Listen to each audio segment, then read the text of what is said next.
তুমি তোমার পাওনা বুঝিয়া লো শুনলো না, আর তোমার কোনো দাবি দাবা নাই। আমরা সবার উপস্থিতিতে তোমার দিয়া দিলাম সম্পূর্ণ পরিশোধ। ওকে। টিকটকে সুন্দরী নারী সেজে মায়াবী হাসি, আর সেই হাসির আড়ালে লুকিয়ে থাকা এক ভয়ঙ্কর হায়নার দল। সিলেটের পাঠানটুলায় প্রবাসীদের টার্গেট করে সক্রিয় হয়েছে এক দুর্ধর্ষ বিয়ে বাণিজ্য সিন্ডিকেট, যাদের প্রধান অস্ত্র হিজড়াকে সুন্দরী নারী সাজিয়ে বিয়ের নাটক। এই মায়াবী রূপের ফাঁদে পড়ে আজ সর্বশান্ত ছাতকের ফাহিম, প্রবাসী যুবক ফারদিন সহ মোট ৩ জন রেমিট্যান্স যোদ্ধা। বাসর রাতে স্ত্রীর আসল পরিচয় জানতে পেরেই প্রবাসীদের আকাশ ভেঙে পড়ে মাথায়।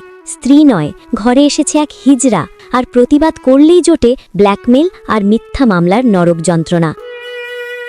পাঠানটুলার কুরবানটিলা, স্থানীয়ভাবে কুত্তামারা এলাকার এই চক্রটি এক প্রবাসীরই ১৮ লাখ টাকা হাতিয়ে নিয়েছে। এই সিন্ডিকেটের মাস্টারমাইন্ড কসাই খাইরুল আলম সবুজ। তার সাথে যুক্ত আছে ছাত্রলীগ নেতা পরিচয় দেওয়া জিহাদ আহমেদ এবং আইনজীবী পরিচয় দিয়ে মিথ্যা মামলার ভয় দেখানো কসাই মান্নান। সাংবাদিক আর উকিলের ভুয়া পরিচয়ে প্রবাসীদের জিম্মি করা এই চক্রের বাকি সদস্যরা হল কসাই মানিক ও ফারুক আহমেদ, কথিত নারী সাজার কারিগর তাহমিনা জান্নাত সাথী ও নাজমা বেদম, রাজমিস্ত্রি বাসিত আলী ও ময়না মিয়া, এবং প্রতারণার ঢাল হিসাবে ব্যবহৃত কথিত বাবা মা আহসান হক ও খাদিজা পারভিন। বিদেশের তপ্ত রোদে ঘাম ঝরানো ৩ জন প্রবাসীর আজীবনের সঞ্চয় আজ এই কুত্তামারা এলাকার ১১ জন নরপিশাচের পেটে।